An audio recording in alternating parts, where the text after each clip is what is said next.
noite a todos. Então, nós vamos prosseguir a nossa programação. Hoje, agora, falando sobre a nossa palestra intitulado A Imensidão dos Sentidos, um estudo psicológico da sensibilidade humana. É um livro do Espírito do Hamed, por Francisco do Espírito Santo Neto. Quando falamos sobre a imensidão dos sentidos ou a sensibilidade, nós estamos falando dentro do aspecto da mediunidade. Vamos ver o que vamos descobrindo, o que nos pode facilitar no nosso autoentendimento, na autopercepção de nós mesmos como espíritos imortais e como podemos aplicar essas reflexões no nosso existir, no nosso viver diário.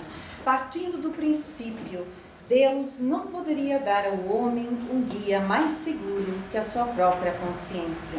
Então é fundamental que nós partimos dentro deste princípio como um norteador para as nossas experiências, principalmente na atualidade. A forma física é a condensação do próprio corpo perispiritual. O sistema nervoso é a conexão do corpo astral à matéria e tem como função sensibilizá-la. Por ali nós já estamos começando a entender quando falamos da sensibilidade humana. Tem como função de sensibilizá-la. Os nervos são elos sutis entre esses dois corpos. Novamente, nós seres espirituais que estamos temporariamente transitando dentro de um corpo onde existe essa interconexão do corpo perispiritual e o corpo biológico para enquanto da nossa experiência aqui na Terra. Sensibilidade é o nome que se dá à capacidade de perceber as conexões entre o mundo interior e exterior. Qual é a nossa sensibilidade de perceber a nossa interioridade e a exterioridade no meio onde nós estamos circulando, onde nós estamos aprendendo? Lembrando que essa sensibilidade é algo que vamos desenvolvendo através do autoconhecimento, do autodescobrimento, que vamos ampliando a nossa capacidade de autopercebermos.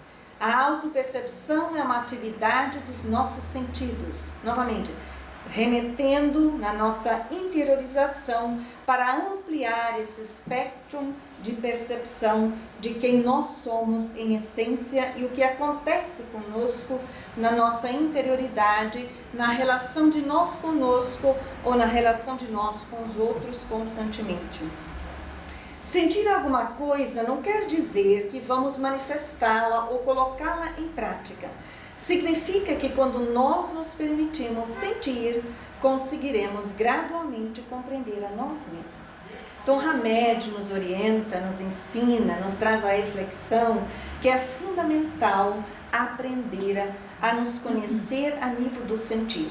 É óbvio, como nós sempre refletimos aqui, por exemplo, sentir a raiva não quer dizer que vou exteriorizar, mas quer dizer que eu estou ampliando minha autopercepção de conhecer como eu funciono diante de pessoas, diante de situações e como posso aprender a modificar esta realidade. Vamos ver possíveis pontos vulneráveis que desencadeiam o toque. O toque vem a ser o transtorno obsessivo compulsivo. Será que nós nos enquadramos nisso? Nós estamos falando da sensibilidade. Quais são as tendências que podem estar por trás e que estão favorecendo essa interconexão de nós, irmãos, dos dois planos da vida, encarnados e desencarnados? Uma delas, um dos pontos é capacidade restrita de expressar carinho ou sentimento de afetividade. Quando nós estamos muito dentro da nossa caverna, como diz Platão, então nós temos dificuldade de sair dessa caverna e a proposta é sairmos, expandirmos, mas não ir para o outro lado, é buscarmos o equilíbrio sempre, porque nós sabemos que esses quadros são fatores que podem estar servindo ali desses quadros de conflitos interiores. Internalização dos impulsos agressivos. Então, quando falamos da raiva, um meio é exteriorizar, gritar, explodir, o outro seria a internalização desses fatores que também são prejudiciais. Então, a questão é a saber administrar devidamente, gerenciando esses quadros interiores. Hábito do perfeccionismo. A pessoa passa a exigir cada vez mais de si. seja a nível profissional, mais trabalhando a nível em casa, de mãe cada vez mais perfeito, de pai mais perfeito, em qualquer setor, mas é desproporcional a linha do equilíbrio, que todos nós estamos buscando nos melhorar sempre, mas este quadro aqui está dentro do quadro das neuroses mesmo. Incapacidade de renovação. Qualquer inovação, ideia, é um desafio ameaçador, devido ao nosso quadro de inação, de inércia, de acomodação por muito tempo. Então, às vezes, quando começamos o nosso processo reeducativo, nós vamos percebendo ideias novas que requerem mudança do nosso modo de pensar, de sentir e de agir. Nós muitas vezes vamos, não, isso não é para mim, isso não é agora, não estou lá ainda. E nós vamos por esses desculpismos que também necessitam ser revisados, entendendo que a coisa mais certa no nosso viver é a mudança constante. Então, quando nos apegamos a comandos fixos, nós não estamos evoluindo, não estamos em movimento em correspondente à vida que é movimento. Falta de generosidade com seu tempo, exagero na dedicação ao trabalho. Então, isso são fatores do transtorno obsessivo compulsivo, onde nós sempre estamos compensando algo por outro que está faltando. Então, é necessário abrirmos mais espaço psíquico para o auto-amor, para gerar essa expansão consciencial interior, para que não tenhamos esse hábito, esse costume de compensar a falta de algo que está faltando da relação de nós conosco em profundidade. Comportamento inflexível. É onde entra a rigidez, que nós já vimos, então também são pontos ali a serem observados. A preocupação, não usa o tempo presente para realizar e produzir, em relação a realizar e produzir no sentido espiritual. Estamos preocupados nas conquistas materiais para o futuro aqui na existência, mas não usamos o tempo para nos realizar como espíritos, como seres imortais. E o tempo vai passando, então esse também se torna um mecanismo extremamente agitador, que gera ansiedade, gerem essas perturbações desnecessárias quando nós nos abraçamos e acolhemos dentro de uma visão transpessoal.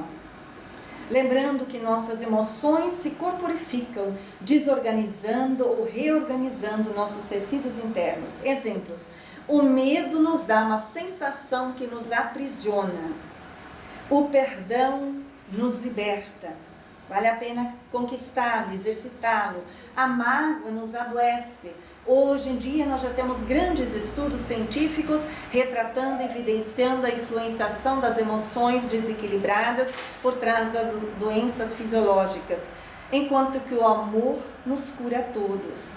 A ansiedade nos enfraquece, porque para sustentar esses padrões internos nós estamos usando nossa energia psíquica e com isso vamos tendo ali nossos resultados não desejados. A insegurança nos desmotiva. Se mantivermos esse quadro emocional não conscientizado ou consciente não trabalhando, nós muitas vezes podemos nos desmotivar no decorrer da nossa caminhada, da nossa jornada evolutiva, querendo desanimar ou desistir de nós mesmos, talvez como já fizemos outrora. Então é fundamental trabalhar a segurança. A rigidez nos inibe. Nós sabemos que o orgulho está por trás da grande parte das timidezes nossas, onde que nós nos reclusamos novamente, entramos na caverna e temos dificuldade de ser mais naturais. Enquanto que a culpa nos constrange. Então, se percebemos, sentimos um complexo de culpa, qualquer que seja, vamos libertando-nos disso, que é a proposta do momento presente para avançar, mudando para melhor. E a ilusão nos entorpece, a ilusão de pensamentos, de ideias, de conceitos que não condizem com a vida real do ser imortal que nós somos. Vai nos atrofiando, vai fazendo com que vamos nos movimentar mais na horizontalidade da vida, porém vamos nos tornar seres mais insatisfeitos, mais tristes, com mais vazio existencial, muitas vezes decorrente dessas vivências equivocadas. E o orgulho nos martiriza, certamente o orgulho nos deixa rígidos e onde quer que nós estejamos temos dificuldades para avançar. A crueldade nos agride, porque nós nos fazemos mal em primeiro lugar. E a preocupação nos paralisa. A gente fica tão preocupada com o futuro que não faz nada no presente e vai estendendo essa ansiedade, esse quadro para frente, em vez de enfrentar a vida, as experiências para crescer, para avançar, nós paralisamos e com isso geramos mais mal-estar interior. Sugerimos algumas medidas de apoio para que podemos deixar as faixas do estado de orgulho. Novamente, para identificando, refletindo, como é que podemos estar nos observando por diferentes angulações. Não ficar facilmente magoado com a crítica ou desaprovação do outro. Então, quando eu estou no meio, em casa, que é muito comum, onde mais nós convivemos com mais pessoas, seja nos lares, seja nos nossos ambientes de trabalho, se recebermos uma crítica, uma desaprovação de alguém, pegar essa oportunidade para o desenvolvimento interior de autossuperação. Porque se nós os magoamos, está falando do melindre, o melindre fala do orgulho. Então sempre nós vamos ir para essas chagas interiores que temos as oportunidades de modificar em nós nos registros interiores. Um outro aspecto é desenvolver a autoconfiança, superando o medo de ser rejeitado ou abandonado. Quando nós nos auto-rejeitamos, nos auto-abandonamos em outras existências, ou talvez tivemos nessa existência pais que meio nos negligenciaram, mas lembrando acima de tudo que quando isso está presente na fase adulta, está falando da nossa historiografia como um convite à autolibertação para que desta vez nós nos aceitamos como estamos e melhorarmos no que estamos agora. E aceitarmos como filhos e criaturas divinas que somos, para que nós não vamos trabalhando, nos libertando desses registros interiores de autoabandono e autorrejeição. Promover o senso de valor, aceitando os seus próprios sentimentos.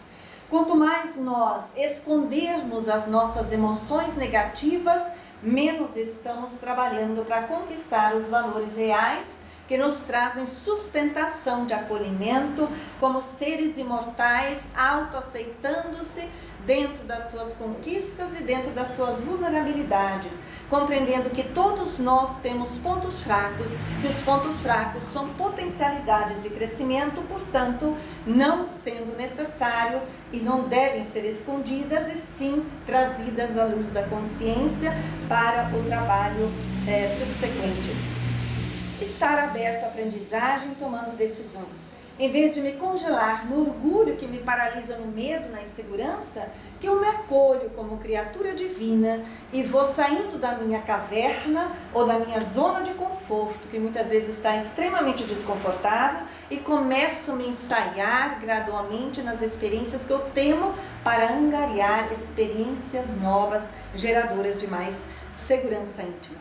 Não lutar para controlar e mandar, mas se tornar a própria fonte de satisfação no prazer. Satisfação no prazer, é importante esclarecer que não estamos falando de satisfação de prazer a nível da desestruturação egóica, mas a nível sim do self, que sabe escolher o prazer real da vida atemporal, que sabe buscar experiências que autorrealizem, que se autossatisfazem, a nível da atemporalidade e não da transitoriedade. Não perder a identidade, aprendendo a viver sem a simbiose familiar, social, profissional, religiosa e assim por diante. É fundamental libertarmos disso. O crescimento espiritual conduz a todas as consciências para a autonomia interior, seja isso em relação aos nossos familiares, porque vamos percebendo que nossos pais, nossos filhos, nossos irmãos são companheiros de viagem. Então, se hoje me percebo dependente, que essas estruturas desestruturadas interiores, então eu vou modificando meu modo de pensar, meu modo de agir, de me perceber cada vez mais com essa autonomia interior que vai gerando essa independência psicológica e emocional uns dos outros, que não quer dizer indiferença, mas certamente libertação consciencial. Sentir, pensar e agir e nunca utilizar a imaginação fantasiosa. Às vezes, quando somos muito imaturos, nós vamos entrando nas viagens mentais e criamos quadros fantasiosos que não condizem com a realidade onde nós estamos ou dentro da vida corrente. E isto gera também perturbações. Claro que o orgulho está por trás, mostrando a dificuldade de me acolher e aceitar a realidade que me encontro, e se tem algo que eu não estou feliz, me colocar na experiência, fazer esforços, ensaios para conquistar, ir além da onde eu estou. Um indivíduo em estado de fixação mental nada vê, nada ouve, nada sente ou nada percebe além da pessoa, objeto ou fato a que sua mente cristalizada se prendeu. Então é importante refletir se estamos às vezes focados demais numa pessoa, ou num trabalho, ou numa situação, ou um objeto. Necessário mudar. Lembra que os pensamentos necessitam ser reciclados para não se cristalizar. A fixação mental pode perdurar por séculos, diversas encarnações. Então o momento presente para todos nós é vital para a flexibilização mental, para que nós não vamos sair do corpo, entrar no corpo, mantendo as mesmas fixações mentais, conectados uns com os outros, normalmente negativamente. O que a proposta é que nós vamos aqui nos tornando independentes. A alma infeliz se faz prisioneira não só de inimigos externos, mas sobretudo dos mais ferrenhos inimigos, os internos. Poderíamos nos perguntar, eu me considero uma criatura relativamente feliz, já que a felicidade é relativa aqui na Terra? Se me considero infeliz, então é necessário fazermos essa introspecção, essa viagem no interior, para perceber quais são nossos inimigos interiores. Compreendendo que os indivíduos doentes contemplam tão somente e por largo tempo as aflições, as aflitivas criações mentais delas mesmas. Aqui vindo um receituário para a nossa própria autocura. E nós sabemos que grande parte das doenças são resultantes das ideias fixas no negativo, repetidas, onde nós passamos por um processo de autossugestão e vamos somatizando isso como extensão do nosso quadro mental. E isto pode ser mudado aqui agora, se não tudo, mas certamente já começar o processo de modificação. São aprisionados nos próprios painéis íntimos e justapostos às criaturas afins, materializando imagens repetidas por associação individual e espontânea. Essas questões mentais de doenças, de negatividade, é importante lembrarmos que nós nunca estamos sozinhos. Quando falamos de sensibilidade, de mediunidade, essas estruturas íntimas nos relacionam, nos conectam com outros seres afins. Então, se nós quisermos ter companhias mais saudáveis, mais agradáveis, é necessário que nós conquistamos estes valores interiores, já no aqui e agora e ainda como processo continuado, uma vez que nós estamos progredindo na nossa evolução espiritual. É fundamental compreender que quem somos, como amadurecemos, como vivemos e como crescemos, tudo está intimamente interligado com nossa área emocional. Me sinto motivada a estudar?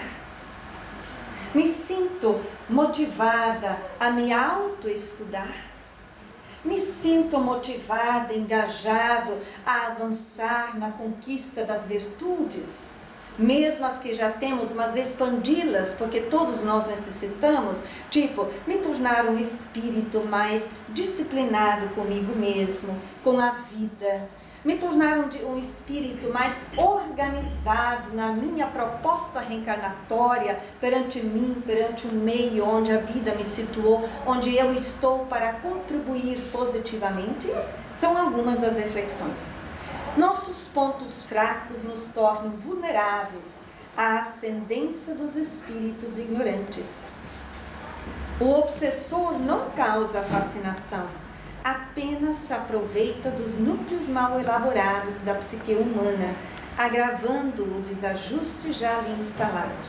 Então é fundamental compreender e identificar quais são nossos núcleos interiores, que às vezes nós podemos pensar que são os outros, no caso os obsessores, que são nossos irmãos em evolução, que são eles os causadores das nossas desestruturações interiores, mas eles meramente aproveitam estes pontos que encontram em nós. Então, está falando da nossa estrutura íntima que nós necessitamos, com o nosso processo educativo de autoevangelização, vamos modificando. Nós é quem abrimos a aura, permitindo a intromissão de elementos negativos que manipulam e dominam nossas energias. Como nós fazemos isso? Se nós somos os que permitimos, segundo Hamed, isso pode estar acontecendo a nível consciente ou inconsciente. Quanto menos consciência temos de nós, mais isso está acontecendo a nível inconsciente. Quando já temos consciência, nós vamos nos estruturar diferente para sermos donos de nós mesmos. Para nos desfazermos da fascinação ou da autoilusão, nos ensina Hamed, seria preciso apenas nos desvencilharmos da escravidão da ideia pressuposta que temos ou desejamos ter acerca de nós mesmos. Nós mencionamos antes o orgulho. Quando nós vamos fazendo essa viagem interior e percebendo os pontos negativos, nós vamos mudando este quadro, então, e também nos desiludindo, que nós já nos iludimos em alguma instância, né? Sempre que abandonarmos nossa identidade real como espíritos imortais que nós somos, filhos de Deus, tentando constituir como eixo central do nosso cotidiano uma imagem distorcida e fantasiosa, viveremos inadaptados socialmente e com uma série de transtornos psíquicos. Isto é, toda vez que nós criamos um meio que não condiz com a nossa realidade, com o nosso modo de ser, nós vamos nos sentir inseguros e também meio deslocados no meio onde nós nos encontramos. Enquanto que, quanto mais nós vamos nos aproximar de nós, com maior honestidade, melhor nós nos sentiremos conosco e, portanto, no meio onde nós também estamos atuando e menos conflitos interiores. Se procurarmos desenvolver nosso potencial de religiosidade, encontrar Deus em nós, somos convidados a sair de nossas zonas de conforto e nos permitir ser flexíveis à mudança. É necessário sair da zona de conforto para evoluir. Então são exercícios pequenos, diários, que nós vamos começando de autossuperação, de automotivação, de incentivo interior, de daquilo que me é dificultoso, eu me elejo me exercitar para angariar experiências novas que vão fazendo com que as experiências sejam mais fáceis no decorrer das minhas oportunidades concedidas aqui na Terra ou no além. Onde o autoconhecimento proporciona ao indivíduo uma consciência autorreflexiva. Autoconhecimento não está desconectado da capacidade de autorrefletir.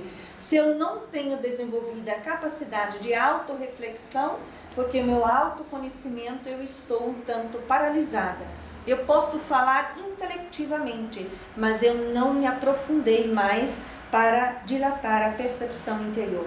E a proposta da autorreflexão faz com que a mente consiga supervisionar as reações, percebendo o que emerge na nossa intimidade e identificando e nomeando as emoções despertadas. O autoconhecimento faz com que eu perceba as diferentes emoções, noto em que situações elas aparecem, para que eu vá aprendendo mais de mim, para cuidar melhor, próxima vez que eu tiver um quadro semelhante, para que eu já tenha construído recursos íntimos para relacionar-me diferente comigo e com os demais. A autoconsciência é a capacidade de registrar tudo o que está sendo vivenciado. Ao discernirmos a emoção manifestada, damos o primeiro passo para o autocontrole emocional. É como nós falamos, o primeiro passo é a identificação. Sem identificarmos o que é, podemos dizer, estou me sentindo mal, mas como é que eu vou mudar isso? É necessário sair da generalidade para sermos específicos na percepção específica, que vai ficando mais fácil, então, de transformar a emoção detectada. Lembrando que a alma e a mente estão interligadas. A expressividade de uma pessoa é determinada pelo seu nível energético, ou melhor, pela quantidade de energia que ela possui e pelo seu grau de entendimento em relação a essas mesmas energias. Nós poderíamos nos perguntar, temos consciência qual é o meu nível energético? É necessário autopercepção para fazer isso. E depois, se eu tenho percepção do meu nível energético, da expressão desse meu nível energético, eu sei usar em meu favor? Em favor dos outros no sentido do bem? porque todos nós temos o nosso nível, né, energético, basta saber. E se o meu está fraco, eventualmente detecto isto, sei como trabalhar, melhorar, para fortificar e também usar novamente no sentido construtivo, no mundo físico, tanto como no mundo astral. As criaturas que pensam claramente desenvolverem a harmonia interior ou a ordem mental. Como estamos nós quanto à nossa capacidade de pensar? Conseguimos pensar claramente? Aonde que estamos? Então, se não estamos, vamos desenvolvendo essa harmonia interior, que é perceber os nossos conflitos, nossos pensamentos negativos e irmos substituindo, irmos alterando, irmos ressignificando, para que nós vamos então trazer uma ordem mental, aprendendo a dirigir as nossas ideias, os nossos pensamentos e não sermos dirigidos pelos quadros inconscientes. Hamed prossegue: elas sabem que enquanto eu superficial, essas pessoas mais lúcidas, não for colocado no lugar que lhe compete. O eu superficial é o eu inferior, são as nossas inferioridades, conscientes ou inconscientes. Enquanto essa parte não for colocada no lugar que compete, o eu essência, que é o eu superior, no dizer de Joana de Ângeles, não poderá iluminar o verdadeiro caminho para a vida plena, porque o eu inferior estaria impedindo a movimentação do self para supervisionar as tendências egóicas e modificar, permitindo-me colocar na experiência, mesmo que eu não goste. Mas eu escolho, porque eu já tenho essa capacidade de entendimento da necessidade de renovação e me coloco na experiência. Se ficarmos ligados com a crítica e a rejeição das pessoas, estaremos atraindo suas piores vibrações e absorvendo para o nosso campo magnético tudo que elas sentem a nosso respeito, e isso não nos é saudável. Nós já conseguimos neutralizar quando alguém às vezes pode agredir conosco, ou nós revidamos com raiva e ficamos pensando com raiva sobre essa pessoa. Então, se alguém tem vibrações negativas e nós estamos ligados, nós estamos permitindo acolher, receber, nos encharcando com este quadro negativo. A proposta é que nós saibamos neutralizar. Geralmente a autoobsessão vem acompanhada de sentimento de culpa, de autocensura, de recriminação, de complexos de inferioridade e de irresponsabilidade pelo próprio destino. Então nós vamos trabalhando essas questões íntimas, como nós até vimos no nosso estudo hoje. As nossas experiências anteriores estão no presente, não para serem mais validadas, para serem percebidas e erradicadas, através da proposta do auto-amor e do autoconhecimento interior, libertando-nos de auto-obsessões e de obsessões eventuais decorrentes da auto-obsessão. Esses sentimentos desagradáveis resultam de ideias ou crenças inadequadas e inconscientes que distorcem o real significado de bondade, de pureza, de honestidade, de retidão. Como é falta de auto-amor, então não gera a pureza real, não gera a honestidade real, não gera a retidão e nós estamos um pouco desconectados. O desenvolvimento da religiosidade é uma proposta de autoencontro com honestidade. Vamos um pouco adiante. Lembrando aqui um pouquinho quanto à auto-obsessão devido ao nosso tempo, que muitas vezes nós temos dificuldade de modificar esses quadros, mas o convite da vida é despertar a consciência cada vez mais da autoconquista interior e irmos além, não nos contentarmos em ficar onde estamos. Platão nos traz uma reflexão muito interessante quanto a essa questão, nos dizendo que as pessoas ignorantes não procuram sabedoria. O mal da ignorância está no fato de que aqueles que não são bons nem sábios estão, apesar disso, satisfeitos consigo mesmos. Não desejam aquilo de que não sentem falta. Isso é fundamental refletir. Se eu não tenho disciplina, eu vou ficar assim ou eu vou me escolher a me disciplinar? Por exemplo, se eu não tenho o hábito de prestar atenção, eu vou ficar repetindo o hábito antigo ou vou me exercitar no novo? Se eu tenho dificuldades em estudar, eu continuo justificando que eu não tenho concentração ou eu exercito me avançar? A proposta realmente é romper com condicionamentos desequilibrados para que vamos gerando o equilíbrio verdadeiro interior. Nossos atos, sempre lembrando que todos nós somos responsáveis pelo que nós fazemos o tempo inteiro, que às vezes o estado de consciência nós entramos por questões tipo como diz aqui, que muitas vezes falamos eu não estava em mim nesse exato momento, mas isso é falta de responsabilidade, porque todos nós somos responsáveis pelo que nós pensamos e sentimos. Então, lembrando a fragilidade, são potencialidades interiores a serem conquistadas por cada um de nós. Lembrando também que dar assistência a alguém e ensiná-lo a crescer é diferente de constrangê-lo e obrigá-lo ao crescimento. Desenvolver a flexibilização interior para não impor aos outros no nosso meio. Os limites são vitais nas relações humanas. Estabelecer para nós fronteiras saudáveis está relacionados com... Nós já sabemos estabelecer limites que geram a autoestima, porque a baixa estima é onde nós sempre estamos disponíveis a todos, dentro dessa carência interior de querer please e atender a todos, e não atendemos a nós, nos abandonamos. Então, estabelecer limites saudáveis vai ajudar no crescimento da autoestima, vai saber lidar com sentimentos e aprender a amar verdadeiramente, que não é decorrente de dependências e complexos de inferioridade. E vamos trabalhar a nossa segurança interior. Limites são pré-requisitos para demarcar nossas fronteiras. A nível espiritual, se nós não estabelecemos os limites, como é que fica o nosso intercâmbio espiritual dentro do nosso modelo de pensar e sentir constantemente? Fundamental. Lembra, limites traz segurança, limites gera autonomia interior, limites traz a nosso poder interior de autonomia, de escolher o que nos é melhor dentro das referências divinas, não das referências humanas. Aqui nós vamos correr um pouquinho e simplesmente ali no final, para devido ao nosso tempo, lembrar que a humildade é a habilidade de ver claramente, sem defesas ou distorções. Então, quanto mais vamos desenvolvendo a nossa sensibilidade de autopercepção de espíritos imortais que nós somos, a humildade favorecerá este autoencontro com honestidade.